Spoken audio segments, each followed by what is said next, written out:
he gave me confidence for that. But and desperation from Rick McCallum saying we need to start animating this character like yesterday.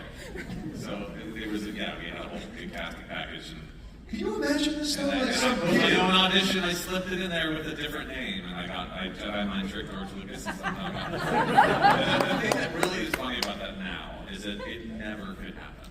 I don't think that could ever happen now, because back then we were an independent company.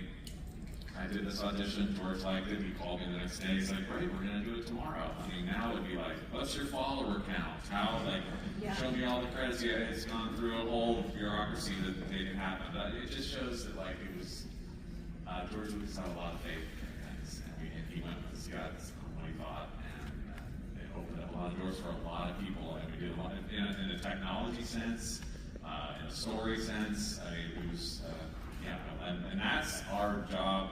All of us at Lucasfilm sort of carrying that torch forward. We're trying to do that. We've got Dave Filoni as our president now that worked, with George for a very long time, very close to us. We're at Skywalker Ranch, which is a beautiful location that George created for us to make Star Wars. We're still doing that.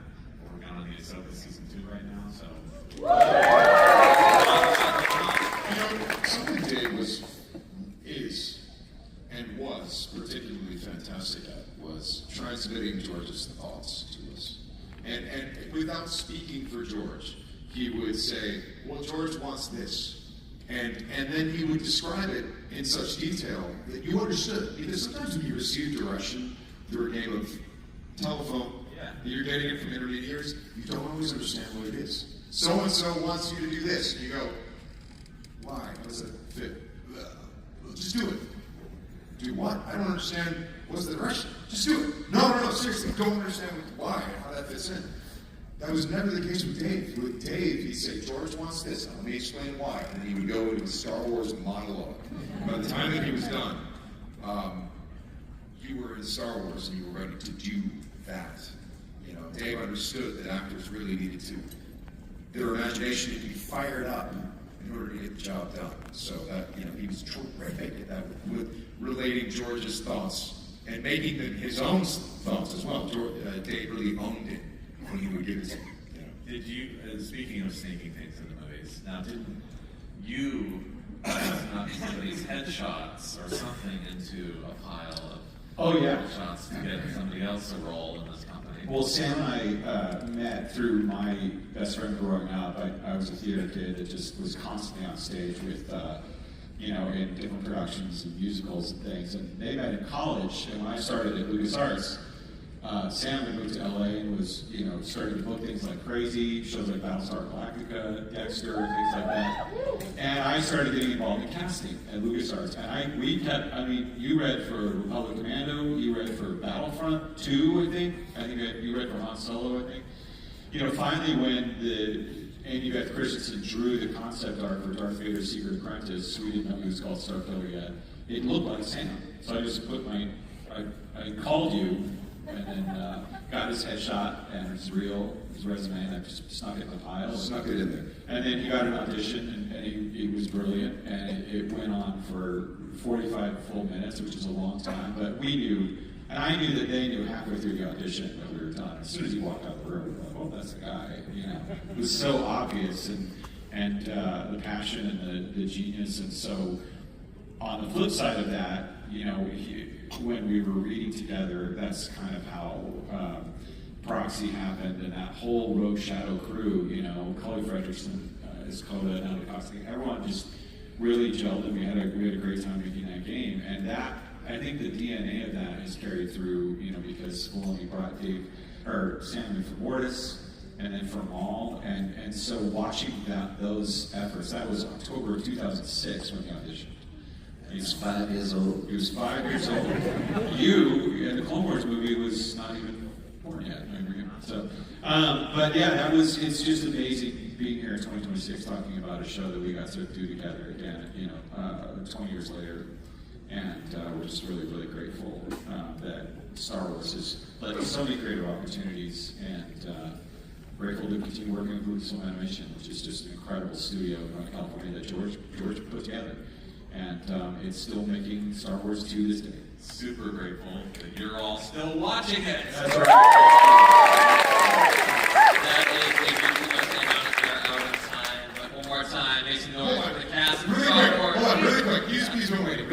Go for it. You got Good this. question. It has to be a yes or no answer, though. Thank you so much. Yes. We're kidding. Go ahead. Okay. What I wanted to ask is, how do you think your own characters would do if they were in place of Palpatine fighting the rebellion? Do you think they would have won? Okay, yeah. Yes to that. Yes. I would say no. Spybot? We would be together. That's right. Yeah, Yes. we'd just be hanging out. Yes. In Bureau We City. do need somehow Spybot to return. Somehow. Somehow. Handbook, somehow. We really did. Yes. But seriously, thank you all so much. you. Love you dearly.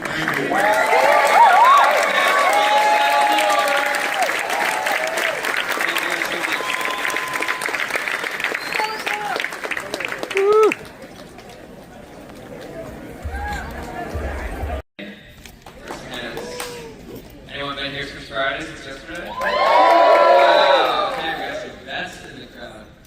It feels like it's been a week since Friday. No? You don't feel that way? When did everyone go to their first panel? Shout it out. What time? Right now. This is your first panel? Oh wow, you picked a good one to start with. Everyone here are big fans of a little franchise called Star Wars? What's everyone's favorite piece of Star Wars IP? Shout it out. Empire. That was so many different ones at once. One more time. Rebels? Yeah. Anyone fans of Ahsoka? Anyone fans of The Mandalorian? What about the prequel trilogy? What about Obi-Wan Kenobi? What about a little character named Darth Maul?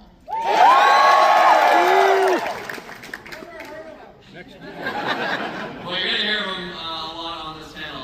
Before we get started, guys, my name is Liam Crowley. I come from Screen Rants. Screen Rant has had the privilege of covering Star Wars since we kicked off, well before my time, and it's been so cool to see the coverage evolve over the course of the franchise and just see it go from just movies to having TV to the tie-in graphic novels to all the legacy books and stuff like that. The franchise continues to grow year after year, and we love being a little part of the COG fandom that is celebrating these franchises. So thank you guys so much for supporting the sites, and thank you guys so much for supporting Star Wars. Should we bring out our panelists? First up, we have Mr. Matthew Wood.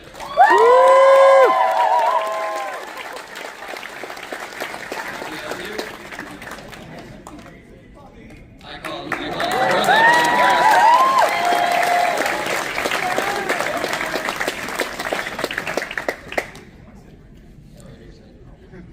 Next, we have Vanessa Marshall.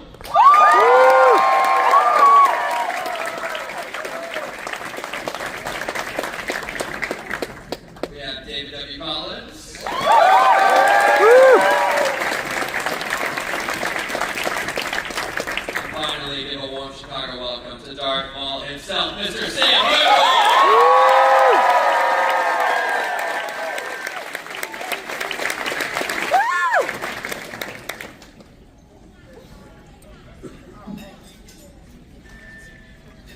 Hi. Rachel, welcome to Fan Expo Chicago. Thank you. Before we get started, I understand it's someone's birthday here. Oh. Is it your birthday? It's in 2008. It was the premiere of the Clone Wars movie. Is that what we're talking about? August 15th, 2008. That's not what we're talking about. The Clone Wars movie is old enough to vote. Yeah. As of today.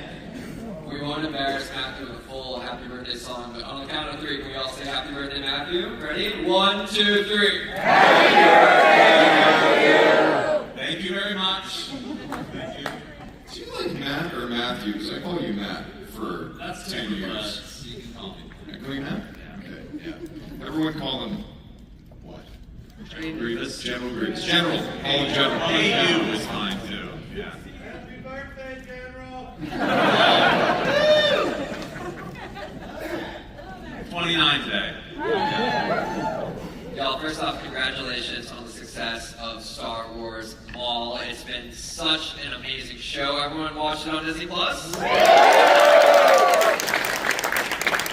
I'd love to just kind of go down the road. Sam, we can start with you. You've voiced Maul for years and years. What is it about this character that you think keeps fans coming back and keeps fans so intrigued to learn more?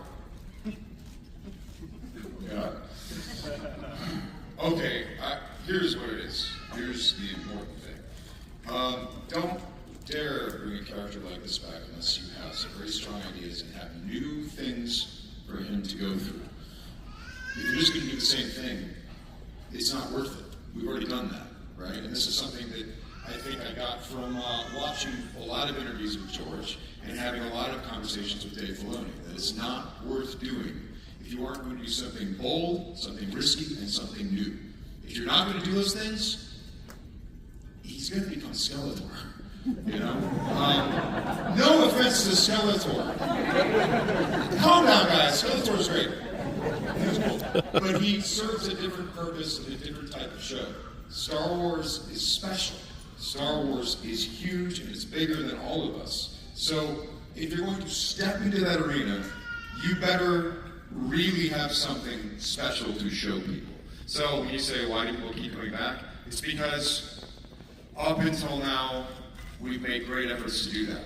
But it's just never too late to screw it all up. I think you guys are doing fine just so far. Matthew, coming to you next. Your vocal work, you've been doing vocal work at Star Wars for a while, but to my knowledge, you're more behind the scenes. So how did the vocal work for you specifically begin? Well, you know, on all these projects we've done, and there's been a lot of them with Lucas on it. Are you going to make that for you? Are you going to see you guys later? Bye, Sam. Figure out where to put the water. I just put it right there on the floor, right there. Can I just... You put it next to my head. No, Buddy Buzz. Okay, yeah. Are we doing good shoulder for something, or are you going to... Is that good? Yeah, there's so many projects we've worked on together, and it's funny because the picture, I don't know if you guys can see it, there's no video. There's a picture right now of all the Maul cast, and somehow Grievous is shoehorned into the picture. He's just out of frame all the time. That's like the guy who jumps into your selfie. Why is he? Photo bombing. Don't forget me. Yeah. But no, this one, when I heard we were going to do it, I was like over the moon because I love Sam's character and to be able to work on it was in any capacity was great. It's not my character. It's a Star Wars character. That's right. It's a Star Wars character that we're all just playing in the sandbox of George Lucas and Dave Filoni, right? Sam? Yes. So, long-winded question and answer here, but I've done a lot of local work over the years, but this one has been more just fun observing what's happening on the show, and then we do, Collins and I put together this cast of characters that fill in all the sort of non-principal roles like aliens and troopers and that kind of thing, and so we have a blast recording those with our core Star Wars team of voice actors, and that's always fun for me. And then watching Dave, actually secretly I admire Dave's work because we've had a parallel career path through the games division. We both worked in sound, and then we got to finally come together when Dave did Resistance for us at Lucasfilm and Scout for Sound, and now I got to watch his career totally blossom, and it makes me super proud and happy. So wonderful success that he's had on this show. He's really animation and sound-wise. Well, you should know, Matthew Wood has been, since the Phantom Menace and before, has been it's such a words can't even put into you can't even put into words how important his role has been in Skywalker Sound. Hold on a second. Like at Lucasfilm in general, I watched Rick McCallum say the following in a recent interview where he said, well, that's not Rick McCallum voice. You guys know Rick McCallum? Oh, it's the sky. It's brilliant. It's just brilliant. It's brilliant. Rick McCallum said, well, Lucasfilm, the core group for Lucasfilm was really me, my assistant George, his assistant Ben Burt, and Matt Wood. Very kind. Matthew Wood. And speaking of the Clone Wars movie, all of the Clone Wars, Rebels, you've been the supervising sound editor on probably more Star Wars than any human in history, not to mention being General Grievous and just having touched so much of Star Wars. I mean, Star Wars fans everywhere worldwide owe an unpayable debt, and so do I in my career too, Matthew Wood. It's just an incredible career, and he's a great mentor and friend. So.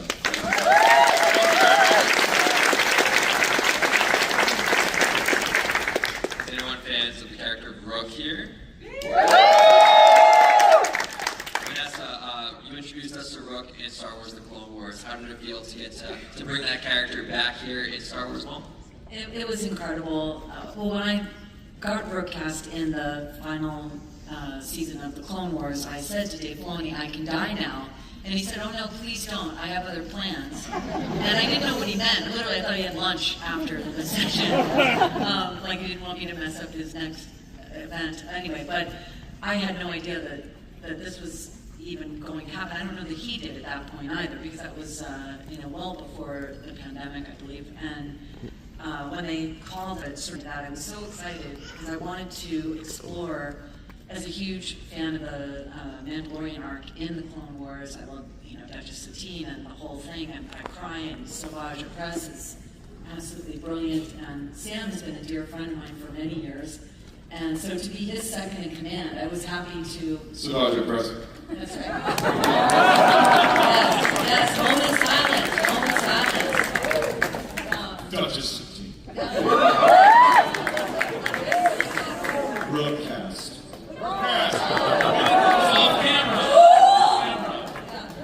Anyway, it was an honor to explore that part. Hold on, we're tripping, wait. Okay, we're done. Anyway, it was an honor. I'll just leave it there. Thank you. So many people. I was seeing Icarus, Scorn, forget it. Anyway, sorry. So many great characters to shout out. Here's a random niche throwback. Anyone fans of the movie trivia Schmodown? Can we get a towel? The reason I bring this up is because if you've ever watched Sam competes in movie trivia, specifically in the Star Wars. You're dead. You're dead. Don't even try. This guy knows everything. Forget it. This guy knows everything about Star Wars, like every nook and cranny of the galaxy far, far away. So when I heard that, Sam, you were involved kind of in the writer's room of Star Wars, Maul, fair to say? No. I become a producer on the project, but that's low on the totem pole of producers on that. Yeah. So I'd love to know about your creative involvement in the show, considering the fact that you just know so much about these characters, both of your vocal work and as a fan of the franchise. Okay. Well, he's a hard character to get right. He's a very difficult character to. You can't just put him on screen, So yes, I started chiming in on what I thought needed to be done to keep him vibrant and new. An example would be, he's got these mechanical legs, and I started asking questions about what is that like for you? How does that go? Does that present any challenges for you? Because it would seem to me, this is the Darth Vader hardware provided by the Emperor. These are prosthetic legs that were provided by Jon Favreau's character, who thought Maul was going to be dead in a year. So this is something that was meant to last. So what problems does that provide for you? And also psychologically, what does that do to you? So those types of things where it's just like, if you're not trying to explore the experience of the character in a new way, we don't dare call the show Maul, we call it Skeleton. Sorry. No, hey, Skeleton's a great character! Stop it! He's great! It's a different type of thing. He-Man fans, Star Wars fans are here. And you know what? Shout out to my Star Trek fans over there, guys. What is this? The He-Man fans, no less. Haven't you done enough with the Skeletor thing? Skeletor does fine.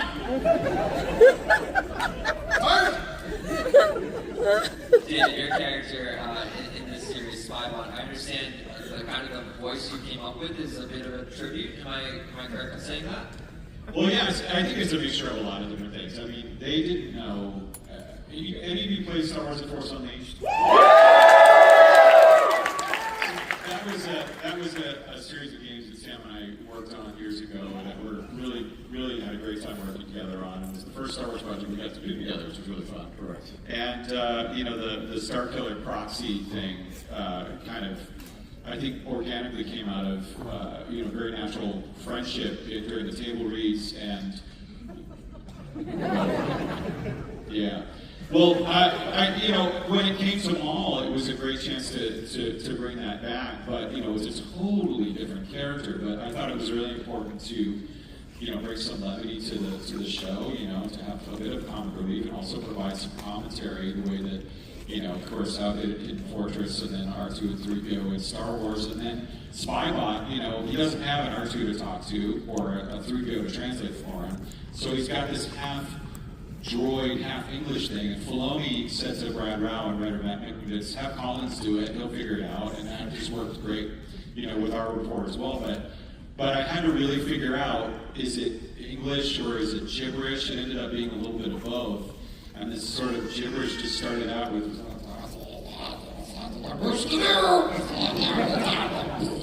it just kind of came out. And when the English started, it kind of came out like Peter Lorre. If any of you have seen, Maltese Falcon or any of those classic movies, or Casablanca, he has this kind of, I believe it's Hungarian, just melody to his speech that I think is great in film noir. And film noir was a huge part of what Maul Shadowlord was aspiring to evoke in terms of people's emotional memory and just the style of watching film noir. And so Maul Shadowlord is definitely has that feeling. And so therefore Spybot kind of followed suit. That he was going to be this comic relief character but kind of have that natural, a little bit of an accent. Makes it with a lot of gibberish. He's being humble because Spybot was a blank slate. So everything he's talking about, he had to sort of figure this out. Like, okay, well, because originally, when we first recorded it, it was almost all gibberish and beeps and boops. And David was like, well, I think there are some storytelling opportunities we're missing. And so he started doing it. Brad said, I like that. And then you started going further, until the character finally emerged. So yeah, it's your guy. It was a great puzzle. Oh, thank you. It was a great puzzle to figure out, and we did 10 episodes, and in 10 episodes, every moment really counts, and so we had the opportunity to actually go back and revisit episodes even, and add new lines and remix and things like that, and the director and our producer, Athena Portillo, and our writers were all very, very greatest supportive. producer, by the way, on the planet. She's amazing. That lady did see things before they happened. In terms of seeking out problems, challenges that the show needs to surmount, Athena could see all that stuff months in advance, and she was very responsible getting us all to work together. Because she looked at us and she was like, okay, because when the show started, it was a lot more challenging than any of us knew it would be. I play Maul. I play Maul. Everyone, I've done a Star Wars show, and we'll do that. That's not this show. It's much more challenging, especially when you have a villain character who's front and center. So Athena was the one who saw all of us together. Brad Rao, Matt Mikovits, myself, David, and everyone. And she says, you guys are all great, and it's not quite gelling because I don't see you guys listening to each other. I don't see you guys looking at each other and really appreciating what everyone is bringing to the table. And so she tuned us all up. She, had many briefings with me in which she's like, here's how I want you to go about this, right? I want you to be open and, really engage with people. Brad Rao and Matt Mikovits are terrifically talented guys who've been doing this forever. And she was like, in order to leverage all that talent, we must be all shooting at the same target, and that was Athena. So that was Athena Portillo for sure. Yeah, and I will say, it became a beautifully collaborative process. All the way to the final mix. Brad was very supportive of me, having 5 options of what Spybot would say, because there's no lip sync, right? He's a robot, so if I could fit it in the cut, I could pitch him 5 different lines that I think might be funny for that moment, including like, you know, trashy droid or hippie shinies or whatever. And he actually just listened. He was like, "That's great," you know. And he just was very open to taking new ideas all the way to the end. I remember watching a cut, and there was a new line, and it was Spybot hovering over Vario while he was getting, you know, he's like filming Vario to be sent to the fights, and at some point he goes, "I want to hurt you." Just because there was room in the cut. I want to hurt you back. They gave me 2 seconds, and it was like, well, I'm going to fill that 2 seconds with a line, and see if you guys go for it. And they went for it. It was amazing. And they laughed, and we all cheered and hugged, and like, that was the beauty of the show, is that it was a really fun collaboration, and we're really proud of season 1. We're going to open up to some fan questions. I believe there's a microphone around here somewhere. We don't usually do main stage fan questions, but I know we have the experts here. Do we have a microphone? We have it. We also got ears too, so I can just call on people too. Anyone got questions? Raise your hands. We'll go where you're hearing from. Puppet. I'm a sound guy. I know how to do this. My question to Lucas is that if you had to pair up with the characters with the Muppets, who would the living one?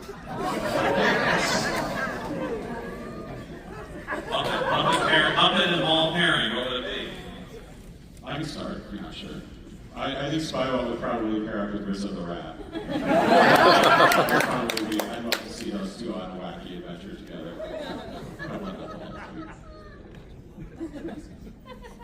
Maul and Sam Eagle. They are the same guy. I'm going to say Grievous and Grover.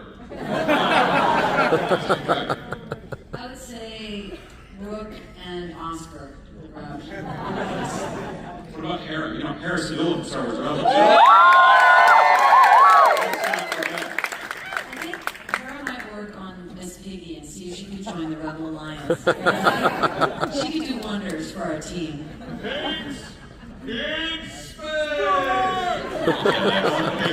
Space in space.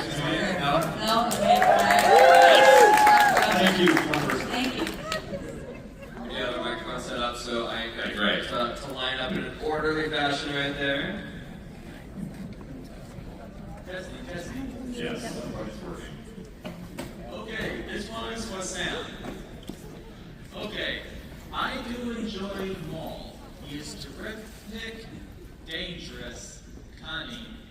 Yet the way his story wrapped up when he faced Kenobi reminded me about how just suddenly his story arc ended, much like Starkiller from the Force Unleashed games. My question to you is,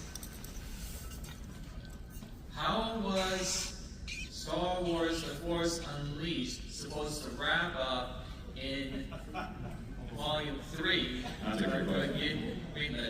Mostly because sorry to say this to everyone who's fan of Maul, but I actually prefer Starkiller far more than Maul, because you were basically the only Jedi who could use Force lightning.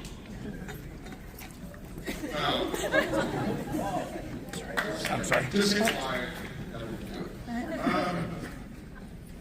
The Force Unleashed 3, the story that we were working with was how Vader got his mojo back.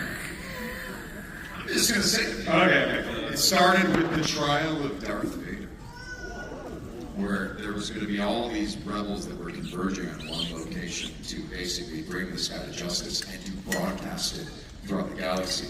Now, spoiler alert, it did not go well for the prosecution. Because Boba Fett shows up.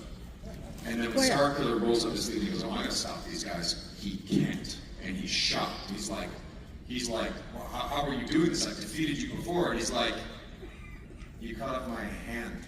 I don't have hands. Good luck. I'm Darth Vader, dude." And so yeah, basically it became this really scary story where Vader is chasing him around the galaxy. And it was a really, really interesting thing that we were going to do.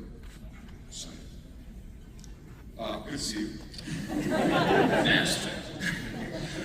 This question goes for anyone that wants to answer, but as far as the Star Wars franchise is concerned, they are known for not only just amazing storytelling, but amazing music. And so my question is, what is your favorite piece of music from the entire franchise? The Thrawn music. I think the Thrawn music. Yes. Yeah, that still haunts me. It gives me nightmares.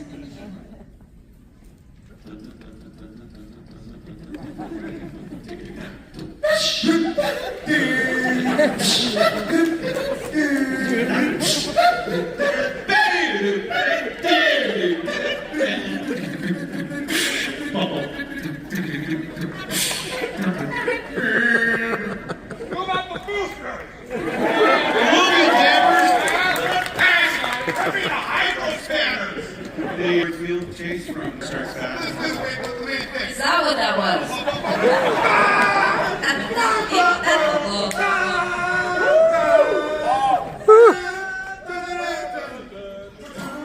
I'm on base. You guys just want to be mature as a Star Wars. Yes, maturity is really Fantastic question. Yeah, it's a great question. And? Well, it goes da da da da da da da. Oh, that's in the other building. Those guys. Wrong one. I don't know the Skeletor one. By the way, I just want to point out. So Bill Shatner is here. Yes. My lady just went up and just started chatting him up, and you can see him. Is that a cell phone? He just went.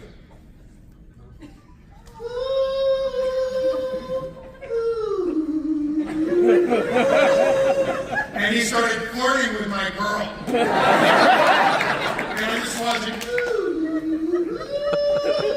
I'm just like, no! No! Wait, what song were y'all singing in Denver? What was that? Oh, that was the Star Killer. That was the main. That was the main sheet. Okay, you gotta give us some of that. It's outside your question, but it's well worth it. Okay, sure. Here we go. And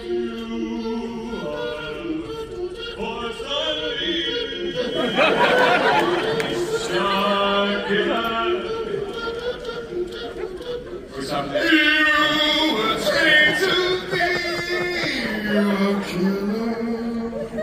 wasn't that worth it? I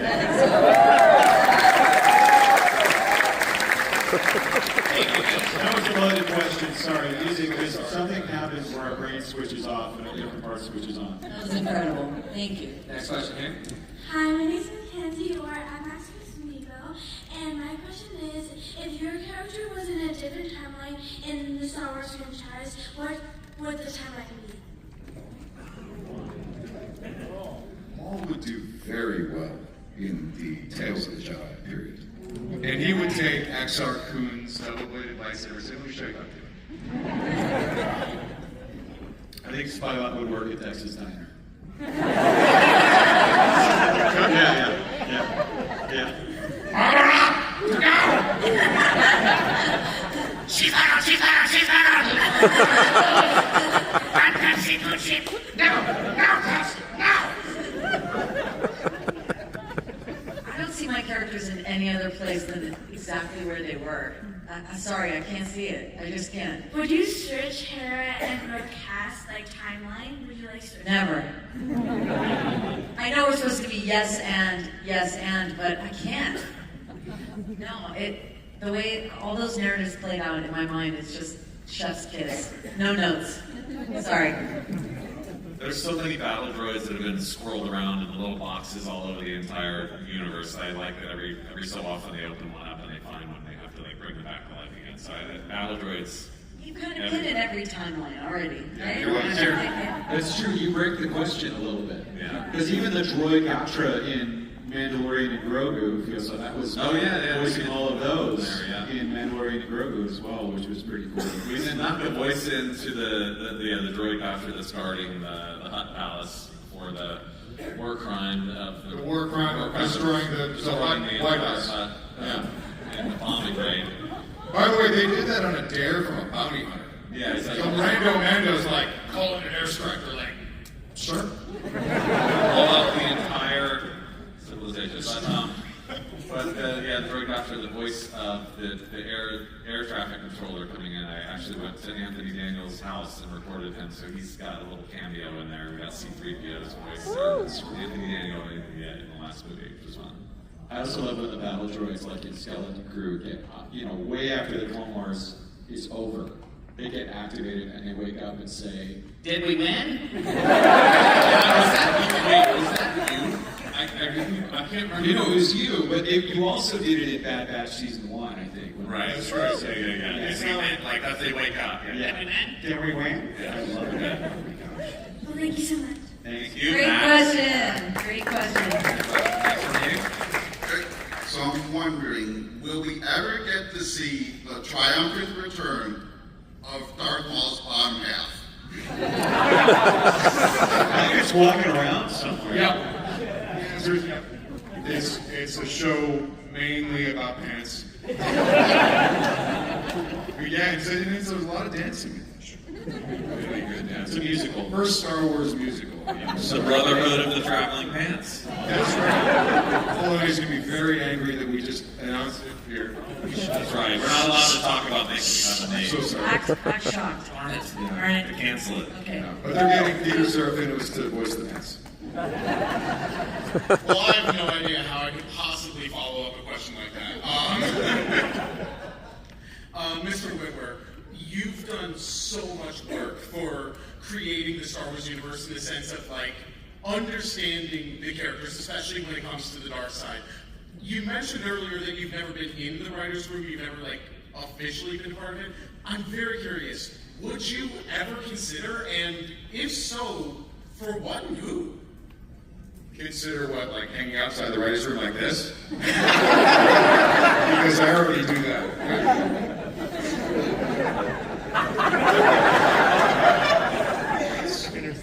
Let's say you were at the forefront of it for 5 minutes. Is there anything you would do? Yeah, a couple things.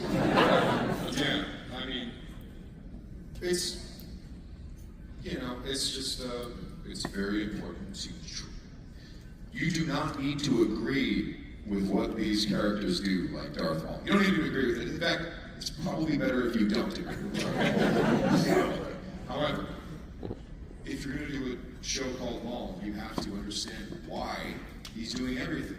When he's a villain outside of someone's story, like Ahsoka's story, or someone, or Obi-Wan, and they're the focus, and Maul's over here, Ezra, then yes, you can make a few leaps where you can kind of just put a few breadcrumbs, but the motivation maybe isn't always totally clear, and that works great.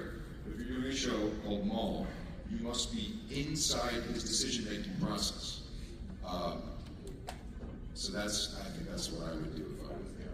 Just make sure you're really in his head. You have to. I think you have to. Otherwise, why are we calling it that? I'd say you are. Thank you so much. Thank you. All right, so assuming Praxi did the Darth Maul attack on Starkiller earlier, and he decided to team up with Maul instead of Coda after Vader come on his mission, how successful do you think that Maul and Starkiller would be going against the Empire, creating a rebellion? Wow. So if it wasn't Starkiller, if it was Maul. So Starkiller and Maul team up instead of him going to Coda after Vader. Oh, you mean Starkiller and Maul together? That's Maul's bottom half for Tom. Carl Weathers and Schwarzenegger. This is how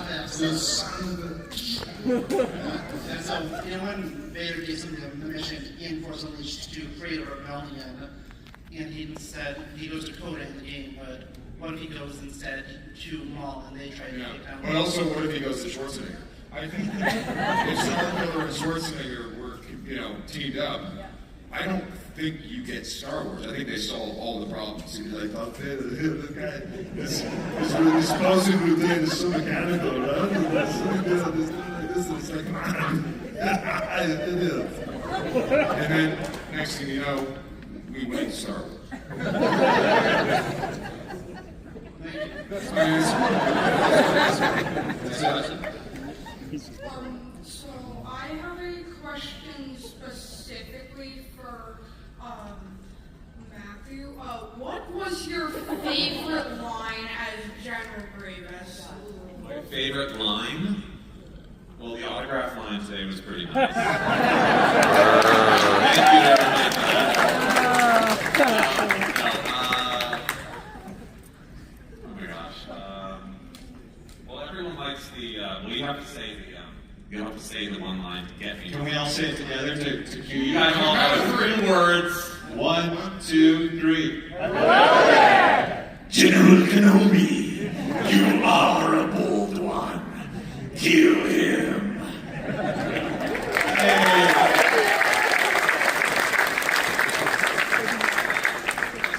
I can't believe that you had the guts to record yourself as an audition for that role.